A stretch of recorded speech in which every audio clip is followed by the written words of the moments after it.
我今天请你们来，是想修补我在二位心中的形象啊。这是刚刚出炉的拙作，请二位小拿。哎呀，可真是太好了啊！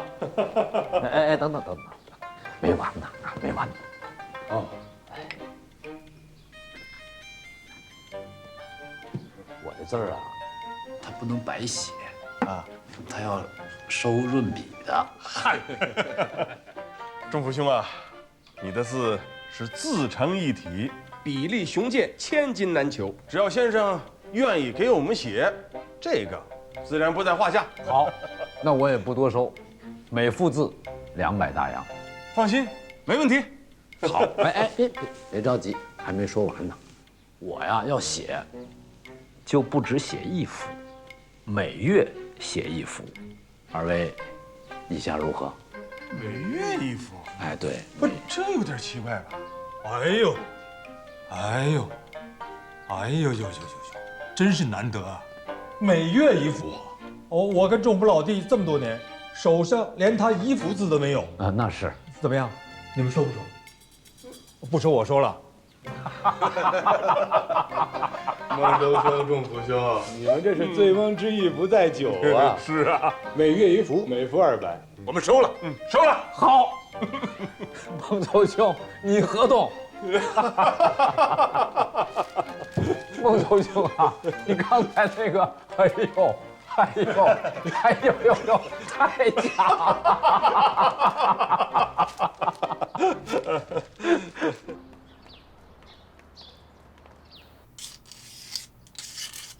哥，贺年也就算了，但子美她是个小姑娘，她能喜欢这玩意儿吗？我还想给她买洋娃娃呢，她哪有钱啊？快批吧！哎呦，都这大热天的，你们俩在屋鼓捣什么呢？啊，热不热呀？来，吃西瓜，吃西瓜。来，喝甜了。来，谢谢你。谢谢王伯伯。我跟你们俩说啊，一会儿你父亲要和几位重要的客人谈大事儿，你们得顾全大局啊，不能像上次那些什么青蛙呀、蛇呀、蜈蚣、虫虫什么乱七八糟的幺蛾子，再那样做，我不答应啊。这是什么？给子美的。我刚才跟你说的听清楚了吗？您放心，我知道轻重。我跟她的过节那天就已经讲清楚了，不会再难为她。哎，这就对了嘛啊！你父亲是干大事的人，我们可不能让他分心啊。仲甫啊！哎呦，景延兄，哎呀，可把你盼回来了！哎，想死你了！快！苏将军，景延兄，你好啊！哟，来了，我真是给子美的。还有给贺年的。哦，行，你们俩在屋里别出去了啊！啊，吃你们的西瓜，啊，好。哎呀，先生，孟族兄，哎呦，欢迎啊！来，快请坐。啊，坐。哎，为了见中山先生和黄兴将军，路上多耽搁了几天。啊，怎么样？上海的形势如何？反袁思想已经深入人心了，势不可挡。只是袁党的镇压手段也越来越凶残了。是，各地都死了好多人。不过我坚信他们的牺牲是不会白费的。话说回来啊，仲甫，你这办事效率历来的高啊，一下子就聚集了这么多同志啊！不是我办事效率高，是大家都急眼了，憋这么长时间都快疯了。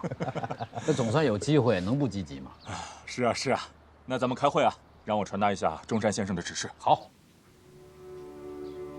现在的形势啊，对我们来说是有利的。世界上，列强在欧洲打仗，顾不上我们中国；而在国内，袁世凯为了顺利称帝，加大了对反袁人士的镇压力度。可如此高压政策，反而让我们获得了大量群众的支持。由此，中山先生和黄兴将军要求我们积极行动起来，秣马厉兵，一旦时机成熟，立刻举兵护国，推翻袁世凯的反动统治，再造一个崭新的共和。我代仲甫先生的说一下，以回乡办杂志为名啊，组织了一支队伍，现在已经发展到了2000多人。只要云南一起事，我乡人首先响应，叫他一个天翻地覆。干得漂亮！哎，我怎么觉得是仲甫在坐镇中军呢？真的是士别3日，当刮目相看。听说你有大手笔，跟我们说一说吧。我呀，这个打架吵架的事儿做不了，我还是干我的老本行，写字儿。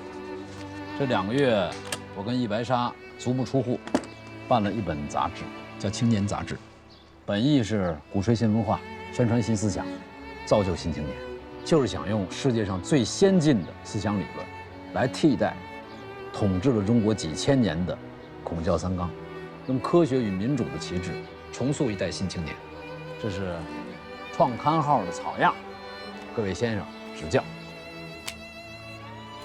哎，钟普兄，这封面上怎么是个外国人？这谁啊？卡内基啊，钢铁大王兼慈善家，他是苏格兰人，11岁迫于生计移居美国，为了糊口，在纺织厂打过工，烧过锅炉，做过快递员，后来靠着自身的聪明和努力，建立了自己的公司，创建了与洛克菲勒和摩根并立的钢铁帝国，成了美国经济3大巨头之一。我之所以把卡内基作为我们创刊号的封面人物，就是想告诉那些还在吃苦受罪的中国孩子们，天下的路是留给天下的人走的，有志者事竟成。钟府，你宣传新文化、新思想，我双手赞成。可若是你全盘否定孔子儒学，我不赞成。金元兄，不是全盘，你听我慢慢的、细细的跟你说，好吧？来。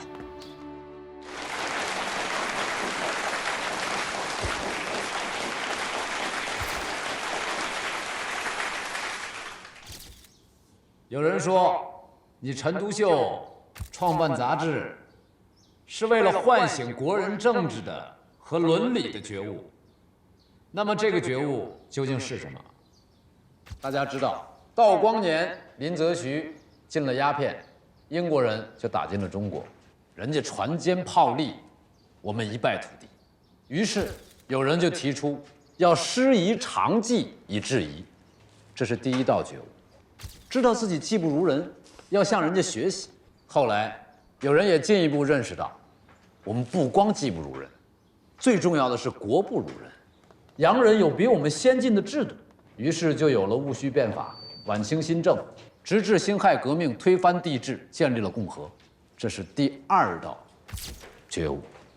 可是建立了民国又怎么样呢？洋人照样欺负我们，老百姓照样吃不饱饭。这是为什么？这就不光是我们技不如人、制度不如人，最根本的是我们思想、道德、理念不如人家先进。所以我说，所有觉悟归根结底就是思想的觉悟、道德理念的觉悟。这最后的觉悟，说到底，人的觉悟，这最后的觉悟就是要换脑子。要找到世界上最先进的思想，来武装我们的人民，来塑造新一代青年，来创造一个崭新的国家。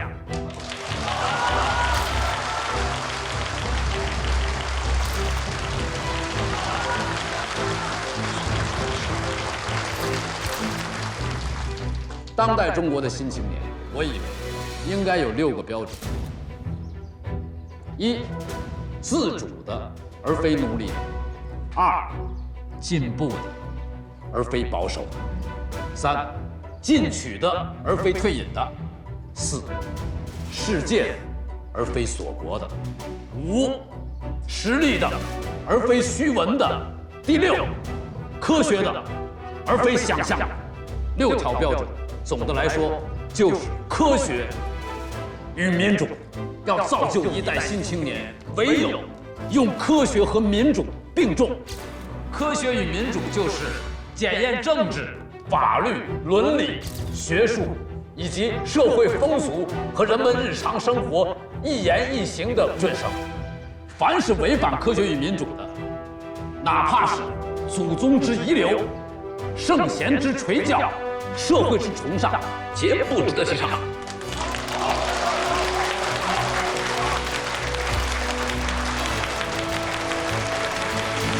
科学和民主是朝阳，而现如今国家却是一个被捂得严严实实的、发着霉烂着窗、流着脓的老房子，怎么样才能让科学和民主的阳光照亮房子呢？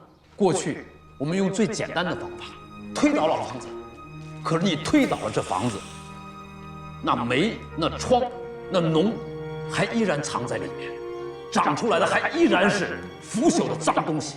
所以，中国要强大，我们不仅要推掉那所房子，更重要的是，我们要挖掉其腐朽的根源，来一场深刻的思想革命，用科学与民主的理念来武装我们的青年。怎么武装？大家都在探索。我的意见是，先让我们从入心入脑的日常生活做起，先从我们说话写字做起，提倡白话文，说大家都能听懂的话，写大家都能看明白的文字。我们要用新文学的力量来启蒙大众的思想。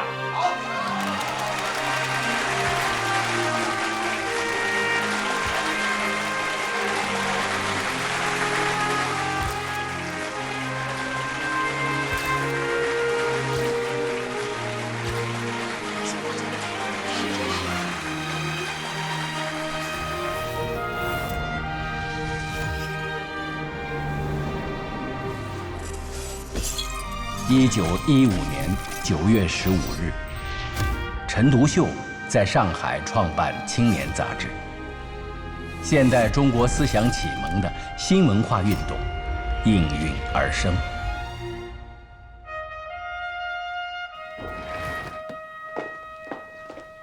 我说这个陈独秀啊，还真不是一个说空话的主。刚回国几个月就办了这么一个惊天动地的事儿，哎。现在虽然是深秋，但是你知道吗？我从他这本《青年》杂志上闻到了一股春天的味道。哎呀，陈独秀不简单呐，终于出手了，而且一出手就是个惊天大炸雷。我现在算是终于明白他这个自决心是什么意思了。哎，首长兄啊，2个月前你还整天嚷嚷着要批评陈独秀悲观厌世的自决心，这一转眼怎么你就成了他的死党了？对不对？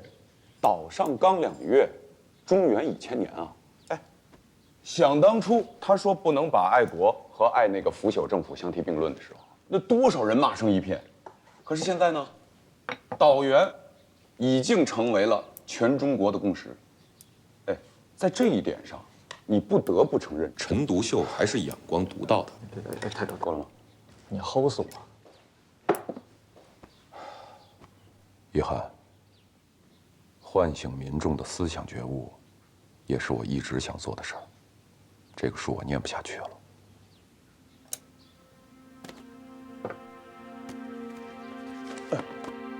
这是他给我的来信，希望咱们中国问题研究会踊跃给《青年》杂志投稿。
征有启事，28画生者，长沙布衣学子也。但有能耐艰苦劳顿，不惜己身而为国家者，修远求索，上下而欲觅同道者，皆吾之所求也。故曰：愿英明以求友，敢不降伯之乎？新鲜的，这征友也贴告示，咱们是为这个28画生招亲娶媳妇吗？玉皇先生，哎，哟，杨柿子，来，尝尝。哎，好嘞，你也来一个。哎，这位同学，你误会了，他呀，是想找一个能够同心协力报效国家的正友。气势不小，你们这里倒有点桃园结义的意思啊。这28画生是哪一位呀？妈，28画生是毛泽东，润之啊。润之啊，这伢子厉害喽。打扰一下，请问你们谁是28画生啊？你好，你好，我是来应征会友的。我叫蔡和森。你好，你好。这位是萧子升。你好，你好，你好。我这手上都是油墨。陈昌，陈昌，你好。这位是何书恒。哎，你好，你好。这28画生是？他一会儿就回来。啊，先吃饭吧。哎，好。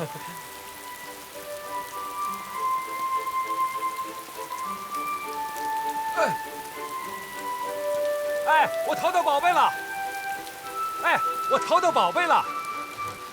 哎，28画生回来了，您辛苦了。润之啊，你这唱的哪一出啊？纳于大陆，藏之名山。哎，对呀，书经曰：“纳于大陆，烈风雷雨伏靡。”28画生，我相信天必降大任于斯人也。润之，新朋友。匡父属何人？君为知音者。这位新朋友，请问尊姓大名啊？尊字不敢当，不敢当呀。我叫李立三，湖南醴陵人。我是28画生毛泽东。你好，你好。请坐，先看看我的宝贝。好嘞。什么宝贝呀？哎，来，帮帮忙，帮忙，挪一下，挪一下，你看看就知道了。来，看看，这就是我的宝贝。一人一本，一人一本，一人一本。今天我们这个征友会，别的不谈，就谈这个。来看看，你先看看这个，看看，这真是宝贝啊！诸位，陈独秀先生主编的青年杂志，杨昌济先生曾多次给我们推荐过，说是找到了救国的药方。这润环说的对，这个就是救命的药。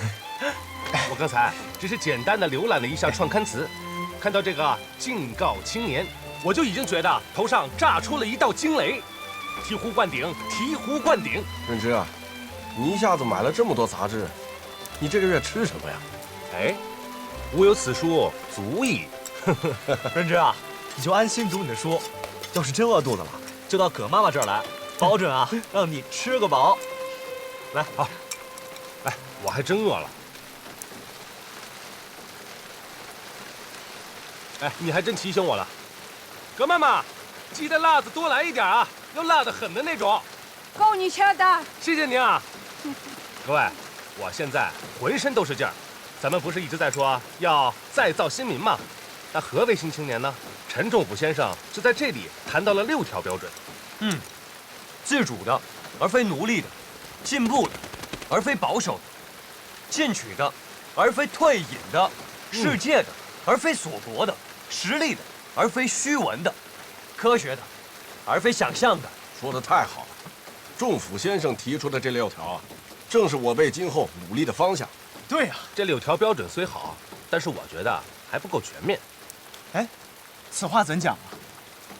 我觉得呀，至少再加上1条，健壮的而非体弱的。愿闻其详。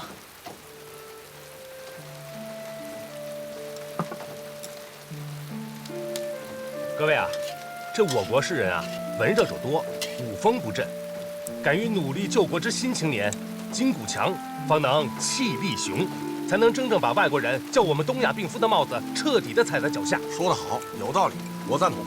我也同意。我也同意。我也赞同。对，我也同意。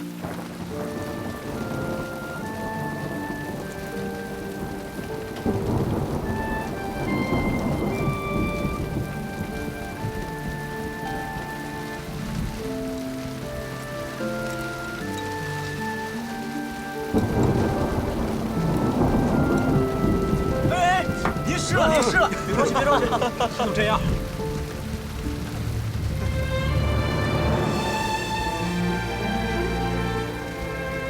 文明其思想，野蛮其体魄，心力体力合二为一，世上事未有不成。各位，这才是我们中国的新青年。我已经想好了，我要投稿《青年》杂志，好好的谈一谈我们中国人自己的体育。好。和许多苦苦追求救国真理的青年学子一样，毛泽东被《新青年》打开了眼界。他开始循着初期新文化运动的思路探索。这期间，他在日记里写下这样的话：与天奋斗，其乐无穷；与地奋斗，其乐无穷；与人奋斗，其乐无穷。各位同学，我看了这本新出刊的《青年》杂志，一下子被陈独秀先生写的创刊词《敬告青年》所吸引住。它就像一盏明灯，照亮了我的心智，让我感到我以前的所思、所学、所行，实在是一无所取。所以，我打算更换一下我老读的文章，读一读这篇《敬告青年》，同大家一同分享我心中的快活。国人尔欲脱蒙昧时代，修为浅化之民意，则急起直追，当以科学与人权并重。士不知科学，故习阴阳家福瑞五行之说，祸事污民；农不知科学，故无择种去虫之术；工不知科学，故祸气于地，养己于一国；商不知科学，故为时枉取尽力。未来之胜算，无容心焉。医不知科学，既不解人身之构造；宇宙间之势理无穷，科学领土内之高于待辟者，正自广阔，青年免乎哉！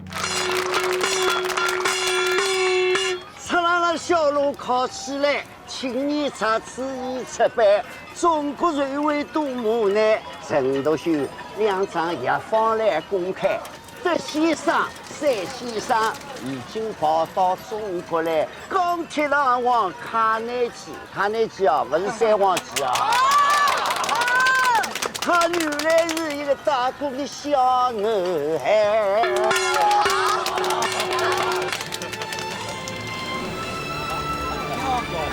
看一看，瞧一瞧了，《青年》杂志，德先生和赛先生来了。看卡内基如何圆了美国梦，从打工者到钢铁大王。来，您看一个，您看一下《青年》杂志，您看一下《青年》杂志。哎，《青年》杂志，《青年》杂志，最新一期的《青年》杂志，你看一下。一起的是吧？好，谢谢您，谢谢您。《青年》杂志，《青年》杂志。我的这位小乡党，名字叫胡适，这孩子19岁啊，就到美国去留学去了。现在这个康奈尔大学学农学，后来改读文学学院，今年又去了哥伦比亚大学，同那个著名的教授杜威攻读哲学博士学位。也可以说这孩子文史哲是样样精通。这不，看了咱们的《青年》杂志，很激动，就写了这封信来。他想写一篇关于文学革命的文章，所以我就征求一下你们意见。太好了！啊，文学革命这个题目太好了，我真的没有想到，一个在国外留学多年的学生，能够对我陈独秀办杂志的心思看得这么透彻，奇才啊，知音啊！政府国雅子期啊！过了，政府，一个后生的来信，你至于那么激动吗？太夸张了吧你！半点都不夸张，思想启蒙不能空谈，要从具体做起，要着眼大众生活。文学革命厨艺，这篇文章要是写好了，那就是一颗炸弹。白沙，后生可畏啊！这个胡适对我们的《青年》杂志太重要了，一定要抓住他。政府啊，哎呀，这个时代还有能入你陈独秀法眼的奇才，这可真不容易啊。不过你也别想得太好了，人家是美国的博士留学生，还是杜威教授的门徒，那是你说抓住就能抓住的。人家身在美国，那能不能回来都是个问题。那不，这个我敢打保票，他学成之后肯定回国。何以见得呀？这个胡适啊，他是个孝子。他在出国留学之前，他母亲呢就给他定了一门娃娃亲。这个他母亲抱孙子心切呀，就3天2头的给胡适写信，说学成以后先回来完婚，他不敢违抗母命。这个人真是太好了，啊，想法太好了。什么？抓住他！他一回来就抓住他。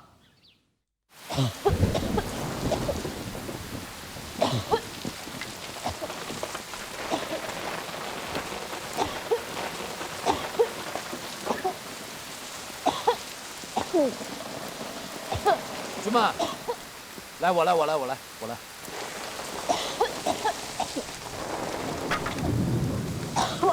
怎么咳这么厉害啊？啊，吃药了吗？哎呀，吃了不管用啊！吃了不管用，你的药得坚持吃，不坚持吃怎么管用啊？我都吃光了，就是没有什么效果嘛。吃光了。哎呀，行了，你别干活了，去进屋歇着。哎呀，你让我在这坐会儿，我透气。那你等着，我拿钱买药去。哎呀，你不用去了，抽屉里早没钱了。上个月你给我的钱都用光了，我这就是老病根了，忍忍就过去了，没事儿，我死不了。高军们，别干活了，那柴火你不劈，也死不了人，屋里歇着去。等着我。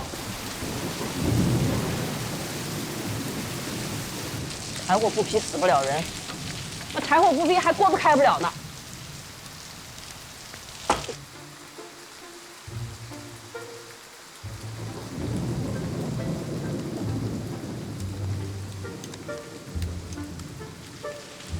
哟，仲伯啊，这么大的雨你怎么来了？啊，我来看看。要喝茶自己倒啊。算账呢？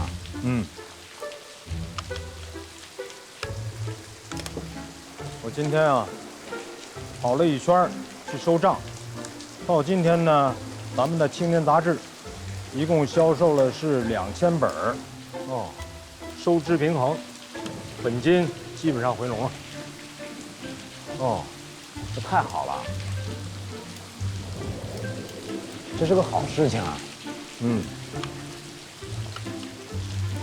孟总，我那个这一期的稿费啊、编辑费啊，这个算不算本金里啊？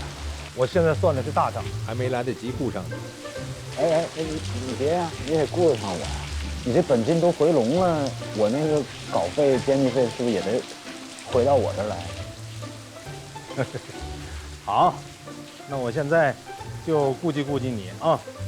我想想，你的稿费、编辑费总共加起来是138块大洋。但是呢，你只借了3次钱，一次是4块，这第2次也是4块，那第3次呢是10块，一共18块，138减去18，你实得的呢应该是120块大洋，对吧？我现在就给你啊，50、100、120，你收好了。我借了3次钱，2个4块的，一个10块的，我怎么没印象了？这些事儿啊，你就不用考虑了啊，这是我管的事儿。你呢，大思想家，就尽管的放光芒吧。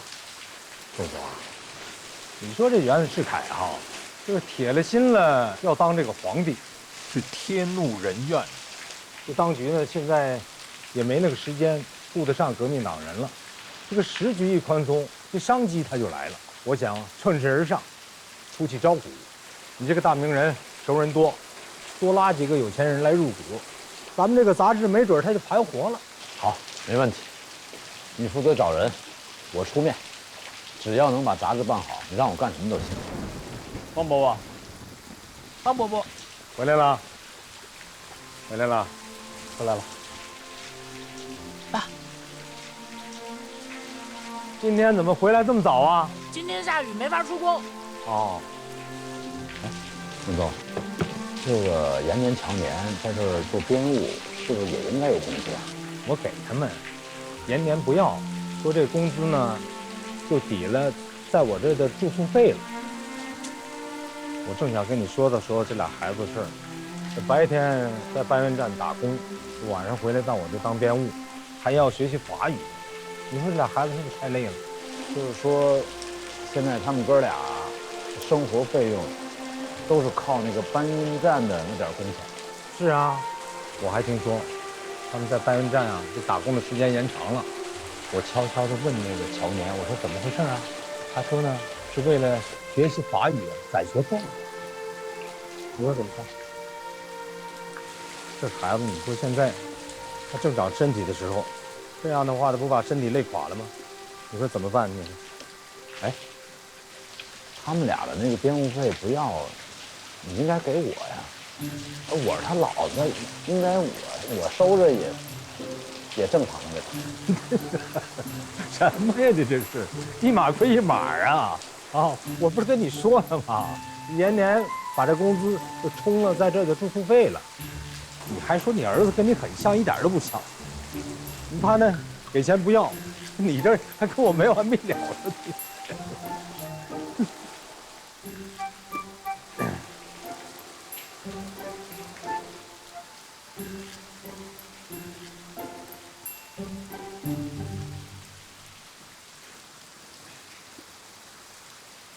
这是50块大洋，100块大洋。这20。爸，你给我这么多你听我说，这钱啊，是我给你们哥俩交学费的，明白吗？啊，赶紧。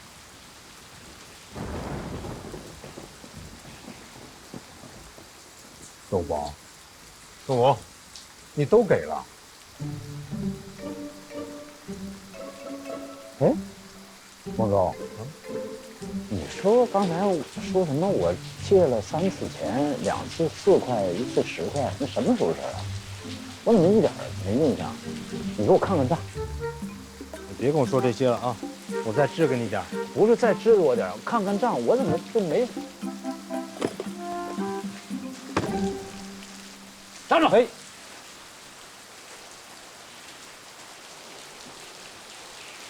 陈将军，这个钱是给你们哥俩交学费的，我有错吗？不需要。你今天跟我说清楚，你最反对我的是什么？你这个人太贪心，既想要家，又想爱国。我既想要家，又想爱国，这两者有矛盾吗？有矛盾。若要爱国，则必舍家，否则你只会给家庭造成更大的伤害。你真的觉得你坚持的有价值吗？至少目前是。好，那你坚持吧。走走。年年啊，年年，年年，祝福，哎，祝福。老想谈，老想谈，一谈就崩。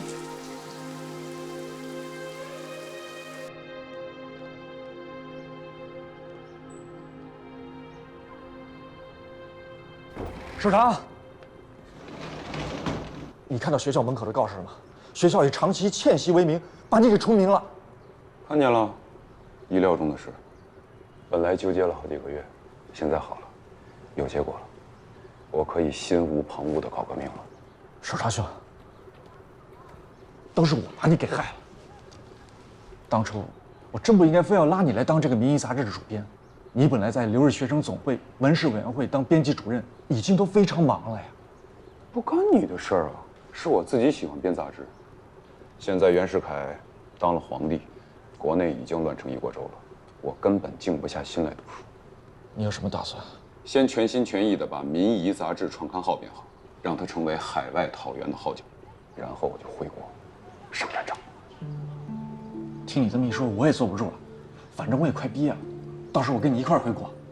不过话说回来，真上火线扛枪打仗，我不知道我能不能行。谁说讨袁非得真刀真枪啊？人家陈独秀搞思想启蒙那是一样讨袁，而且是从根儿上讨，不比枪炮的效果差。首长，听说他的杂志遇到了大麻烦，已经停刊了。我知道，小麻烦，差不多快解决了，换一个刊名就行了。我现在正在为他的副刊号写文章呢。是吗？哎，我看看。青春，好题目，这么长。我给你念念，你感觉感觉。好好啊。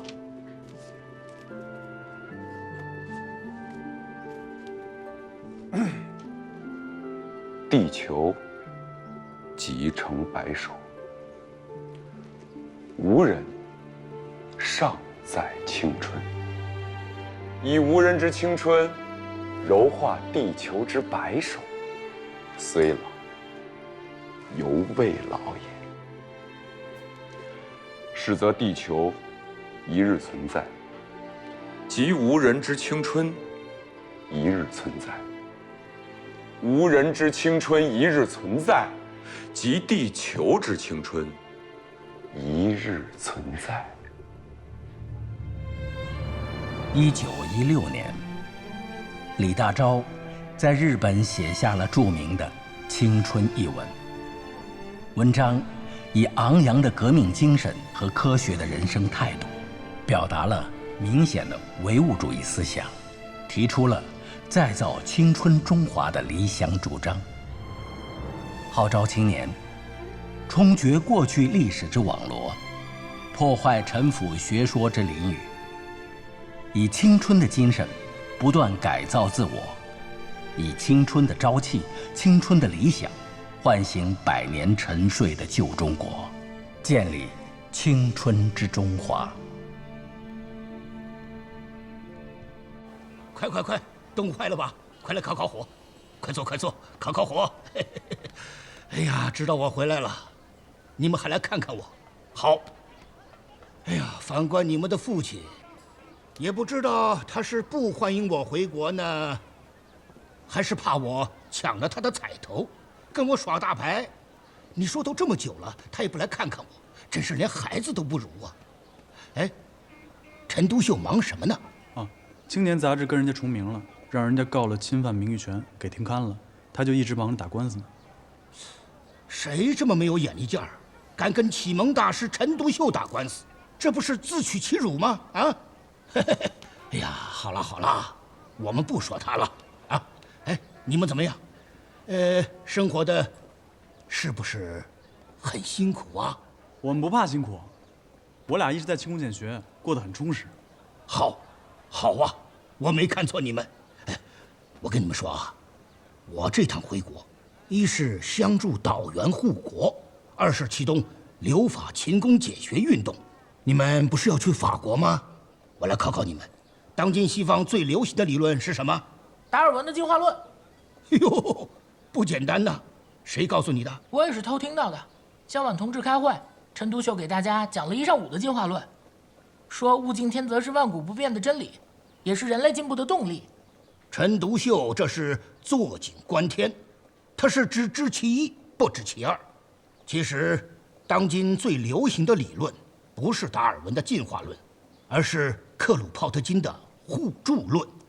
来，这是我特意从法国给你们带回来的一些资料，你们好好看看啊！我保证，随着你们对他越来越了解，你们一定会深深爱上他的。看看。看看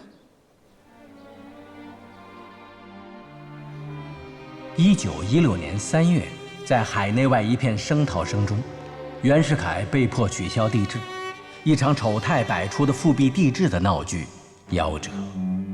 自辛亥革命以来，由于在中国建立资产阶级共和国的主张脱离中国国情，领导旧民主主义革命的中国资产阶级得不到劳动人民的广泛支持，四处碰壁，屡战屡败，处境艰难。代表中国封建势力的袁世凯篡夺辛亥革命成果，被唾弃而死后，流亡海外的革命者纷纷回国。李大钊应邀赴北京，担任《陈忠报》主编。此时，经过岛原运动的洗礼，初步接受历史唯物主义观点的李大钊，已经成为了充满新思想的革命家。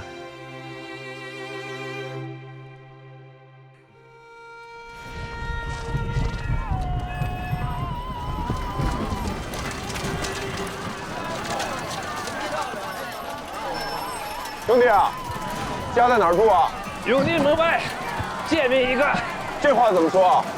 拉车的、抓把式的、剃头的、杀猪的、抬棺材的，都住咱们那边。那你们现在生活过得怎么样啊？没法过呀，都苦到顶了。按老魏的话说啊，就没过过这么憋屈的日子。